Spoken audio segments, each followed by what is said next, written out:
I sure am. Hey, Andy. Hey, man, you're live on HopeJamz, man. How you doing tonight? I'm doing great. It's a pleasure. Hailing from Allentown, Pennsylvania here, so it's good to be with everybody. There you go, man. Pennsylvania. How do you pronounce it? You said Allentown. Allentown, yeah, that's right. Oh, because I want to look at it and say Alien Town. I've not heard that one before, but I'm cool with it. Yo, so tell us a bit about yourself, man. Yeah, so I've been doing rap and hip-hop music since about 2010. I became a Christian in about 2008. That's when the Lord started to change my heart, such that I was desiring Him and wanted to have intimacy and fellowship with Jesus.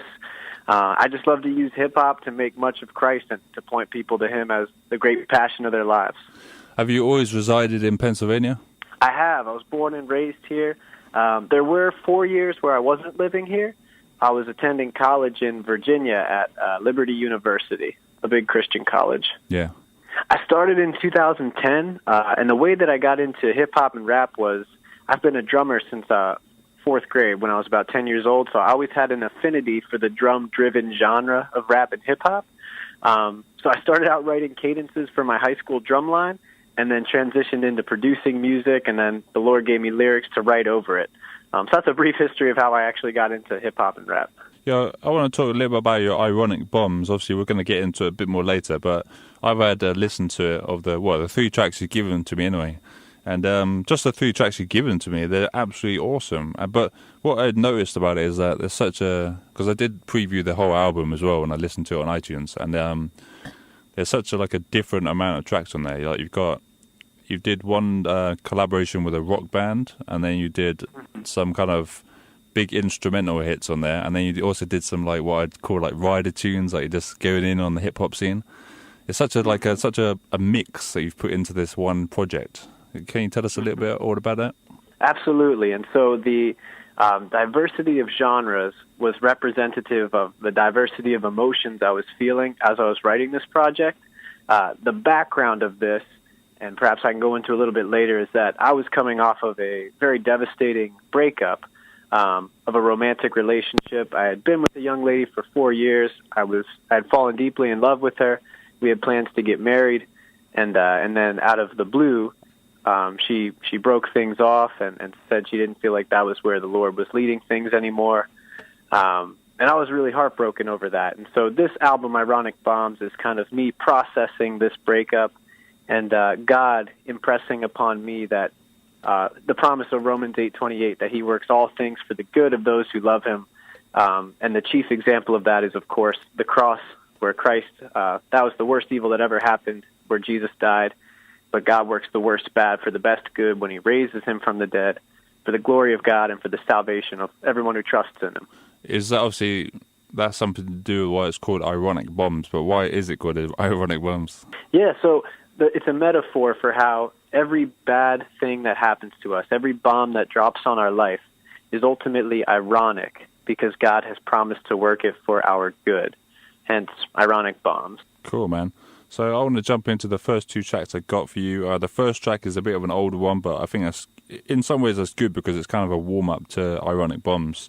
So first of all, it's Wait Up, and then it's All Work Out. So if you want to introduce them and say a little bit about them. Sure.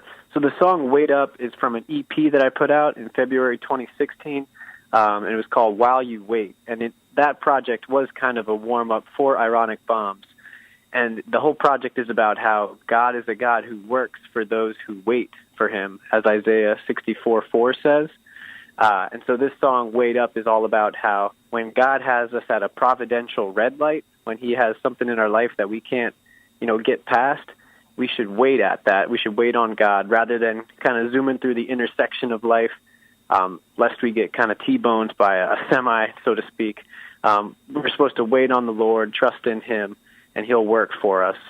I think the temptation is to feel like it's inefficient to wait on God, but it's actually the most productive thing we can do because His almighty sovereign power is working on our behalf in the world for our good. So that's what Wait Up's about. All Work Out is the closing track of Ironic Bombs, and it's kind of a lighthearted, fun song. And in the chorus I say, I know it'll all work out. I've seen it happen before. It's a wink back at the cross where we see God, like I said, taking the worst bad and working it for the best good. Yeah, cool, man. So let's get back into it, man. Let's find out more about who is Illijam and where you're heading, man. And more about Ironic Bombs, man, because, you know, I've only got these 3 tracks, but based on these 3 tracks that you've given me, like, I can't wait to have all the other tracks, you know? It sounds amazing. Like, you've got 2 tracks I haven't played yet. One of them is the one with the rock band, which obviously I've listened to, but the viewers haven't heard yet, but it's awesome. So it's a wonderful track. So, I mean, that one there, All Work Out, that was really like a dope track as well. Really funky rap. I love it. Thank you. That was one, CJ King, who featured on the second verse. He and I went to college together, so it was a real organic collaboration to work with him. But just to introduce myself a little bit, my name, Illijam, it came from my middle name, which is William. Took the Illy out of there. And my first name, Benjamin, took the jam out of there, so Illijam. I always wanted to have an artist name that was authentic to my birth name in some way, because the guys that I looked up to had it similar. Like, Lecrae just happens to have a really cool first name, so he used that as his artist name. Yeah. Trip Lee, who's my favorite hip-hop artist, his full name is William Lee Bearfield III, so he took his middle name Lee, and he's the third, so Trip Lee. I always wanted to do something kind of cool with my government name, so to speak, and so that's where Illijam came from. My passion is I pray that through my music I can encourage people to take hold of the sentiment of Philippians 3:8, which says, "Indeed, I count everything as loss because of the surpassing worth of knowing Christ Jesus my Lord. For his sake I've suffered the loss of all things and count them as rubbish in order that I may gain Christ." I want my listeners to just understand how good and how sweet it is to have fellowship with Jesus Christ, to experience the joy of knowing him, such that they're able to relinquish their grip on everything else because of how good he is. So that's the main emphasis of my music. I hope it's the thread that kind of links all of my songs together, no matter what else it's about. I hope that knowing Jesus is seen as precious and paramount. Yeah, man, that's good, man. And this Ironic Bombs, I think it's going to do mad things because, for what I've heard already, it just sounds such a dope project. Like, you've done so many different kind of genres mixed together and with your rap. And you showcase that you can do different things and you can be with different people, man. And it just sounds awesome, man. Thank you, Andy. Yeah, the project was definitely my most vulnerable to date. In the past, I kind of was more just straight theology and more trying to teach what I was reading in the scriptures. But this project, I opened up my heart a bit more to just share what I was going through. And I think it's important for artists to be authentic about their brokenness, lest we make people in the church who are feeling broken feel like aliens and outsiders, as if their feelings are not common. But these are experiences that are common to all people. And in this instance, it's a broken heart. And I'm talking about how God ordained it to happen, and I was struggling through everything for a time, but over time, he's faithful to heal it. And so this project, it was for people who are brokenhearted. Like 2 Corinthians talks about, God is the God of all comfort, and he allows us to go through these tough things so that he can comfort us, and then we can comfort other people with the comfort he gave us. So that's kind of a synopsis of Ironic Bombs. Yeah, man, I'm feeling that. So tell us a bit more about your life, man, in Pennsylvania, like how you got started, or obviously just off air, you just told me you've just been married, man, so that's amazing. Congratulations on that. Thank you. So tell us a bit more, man, about your life, like where you've been with your life in Christ. So my wife and we're both 24. We got married back in July. I've been a Christian since 2008. I went through this painful breakup in 2014, so it wasn't as though I wasn't a believer, and then I went through this hard thing, and then I was a believer. Like, I was walking closely with the Lord at the time, and so when it happened, it was kind of all the more bewildering, you might say. But God used it to really deepen my faith. So 2014, I go through this breakup after 4 years with who I was anticipating to be my wife. It didn't turn out that way.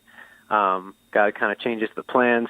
And as I was healing, I was just trying to look out for what God might have for me, because I was very confused and just aching day to day emotionally. And over the summer, that happened in February 2014. Over that summer, I started attending another church that had a big young adult program, and Stephanie, who's now my wife, she happened to be there and just helped me to feel welcome, and we hung out in big groups, talked little by little, and I just started to admire her godliness. There's just something about her that was really unique.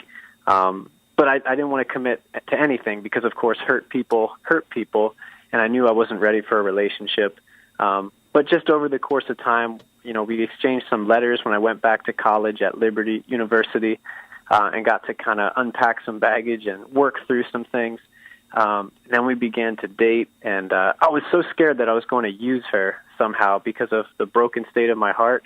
But instead, God in His grace communicated His grace, His healing to my heart through her, and she has been such a blessing. We got engaged December 12th of 2015, and then got married. So it's kind of a quick timeline, but that was how we felt the Lord.